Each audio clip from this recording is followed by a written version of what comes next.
Hi, and welcome to Make English Easy, podcast and real English. I'm Emma, and today I'm here with Alex.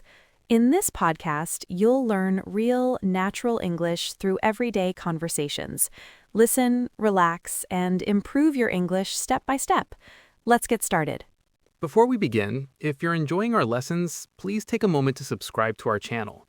Make sure you also like this video and turn on the bell notifications. It really helps our channel grow, and that means we can create more free English lessons for you.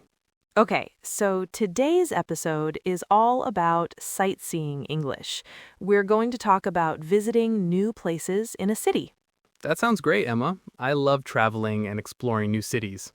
Me too. So by the end of this episode, you will learn how to talk about sightseeing, how to ask common tourist questions, and how to describe the places you visit. Ready, Alex? Absolutely. Let's dive in. Okay, so let's start our main conversation. Alex, have you been anywhere interesting recently? Yes, actually. A few months ago, I went to Prague for a long weekend. It was my first time there. Oh, I love Prague. It's such a beautiful city. What did you do there? Did you go sightseeing? Of course, we spent most of our time in the old town. The architecture is just amazing. We walked across the famous Charles Bridge, which was incredible. The bridge is stunning. Was it very crowded? Oh yes, the market square and the bridge were very crowded, especially in the afternoon, but we also found some quiet streets to explore. We also visited the Prague Castle. It's a huge complex with a cathedral and a palace. Right. Did you have to buy a ticket to get in? We did. We went to the ticket office near the entrance. The admission wasn't too expensive. We had to ask about the opening hours because some parts were closing early that day. That's a good tip. Always check the opening and closing times. Did you take a tour? We decided against the guided tour because we wanted to look around at our own pace. But we did get an audio guide, which was really helpful to learn about the history of the castle. The St. Vitus Cathedral inside the castle grounds was so impressive. It's a historic and very important church. Yeah, that makes sense. Sometimes an audio guide is perfect. And what about museums? Are you a fan of visiting a museum or an art gallery when you travel? Definitely. We went to the National Museum. It's a huge, beautiful building. The entrance fee was reasonable. We spent a few hours there, just admiring the collections. It was very interesting. We also found a small modern art gallery near our hotel, which was a nice surprise. That sounds lovely. Did you take a lot of photos? Oh, hundreds. I love to take pictures to remember the trip. I had to ask, can I take photos here? A few times, especially inside the museum and the cathedral. Some places don't allow it, you know? Exactly. It's always polite to ask. It sounds like you had a wonderful trip. Did you visit any parks or green spaces, like a botanical garden or a zoo? We didn't make it to the zoo, but we took a long walk through a beautiful park on a hill overlooking the city. We even saw a small version of the Eiffel Tower there, a famous monument called the Petrin Tower. The view was incredible. That sounds perfect. Any funny moments, like getting lost? I always get lost when I'm trying to find my way around a new city.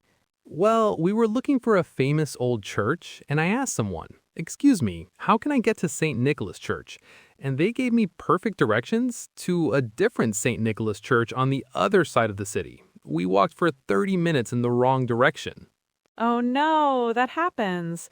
But sometimes getting lost is part of the adventure, right? You discover new things. Exactly. We found a great little cafe that we wouldn't have seen otherwise. It was a great trip. Very popular city for a reason. And the ancient buildings are just amazing to see. That sounds like a classic travel experience. It reminds me of a trip I took to Paris a couple of years ago. Have you ever been? Great story, Alex. Now, for our listeners, we are going to repeat a part of that conversation a little more slowly. Listen carefully. We spent most of our time in the old town. We walked across the famous Charles Bridge. Was it very crowded? Oh yes, the market square and the bridge were very crowded. We also visited the Prague Castle. It's a huge complex with a cathedral and a palace. Did you have to buy a ticket to get in? We did. We went to the ticket office near the entrance. The admission wasn't too expensive. We had to ask about the opening hours. Did you take a guided tour? We decided against a guided tour, but we did get an audio guide. It was really helpful to learn about the history. Okay, great. Now let's talk about some of the useful phrases and questions we used in our conversation. This will help you when you travel. Alex, let's start with questions for finding your way. Sure. The most important question is probably, where is? You can use this for anything. Where is the museum, or where is the nearest train station? That's a great one. You also used how can I get to, which is another excellent option. How can I get to the city center? Exactly. And if someone gives you directions, it's good to ask, is it far from here? This helps you know if you can walk or if you need to take a bus. Perfect. Now, what about at the ticket office? Let's talk about phrases for tickets and visiting. Well, first, you need to know the price. You can ask, how much is the ticket? Or how much is the entrance fee? Right. And to buy them, it's more polite to say, I'd like 2 tickets, please, or can I have 2 tickets, please, instead of I want. I'd like is just a softer, more polite way to ask for something. That's a very common mistake for learners, but a really good one to fix. I'd like is perfect. You also need to know when the place is open, so you can ask, what time does it open? Or what time does it close? And sometimes you might want to know about tours. Is there a guided tour? Is a simple, clear question. Yes. And finally, about taking pictures, as I said in our chat, it's always best to ask, can I take photos here? Great advice. And what about describing places? We used words like historic, beautiful, crowded, and impressive. Right. So historic means something is old and important in history, like a historic castle. Ancient means very, very old, like the ancient pyramids. That's a good distinction. And impressive is a great word. If something is impressive, it makes you feel admiration. It makes you say, wow. The cathedral Alex saw was impressive. Exactly. And you can talk about the atmosphere. A place can be crowded with lots of people, or it can be quiet and peaceful. Okay, now it's time for some speaking practice. This is called shadowing.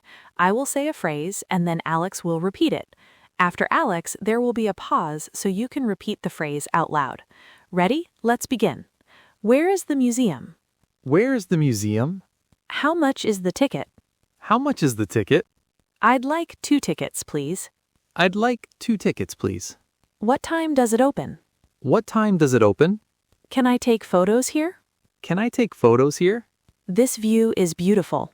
This view is beautiful. Excellent work! Repeating phrases is one of the best ways to improve your speaking confidence.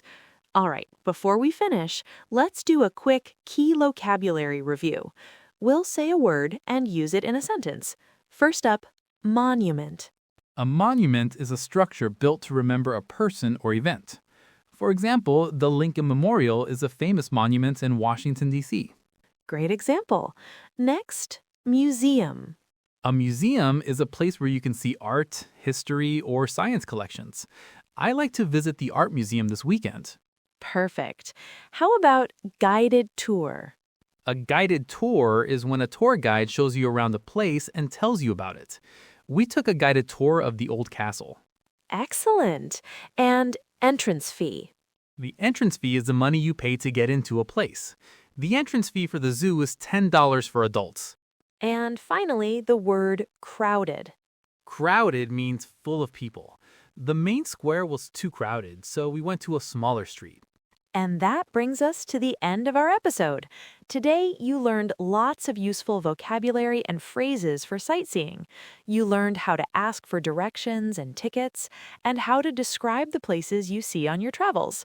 To help you remember everything, we've created a free PDF with all the key vocabulary, phrases, and some extra exercises. You can find the link in the pinned comment below this video. That's right. And for your task this week, we have a question for you. Yes, please write in the comments, what city would you like to visit and what would you like to see there? We love reading your answers, and it's great practice for you. And if you found this lesson helpful, please give it a like and subscribe to Make English Easy for more lessons. Don't forget to check out our other episodes in the playlist. Thanks so much for listening. Keep practicing, and we'll see you in the next episode. Bye for now.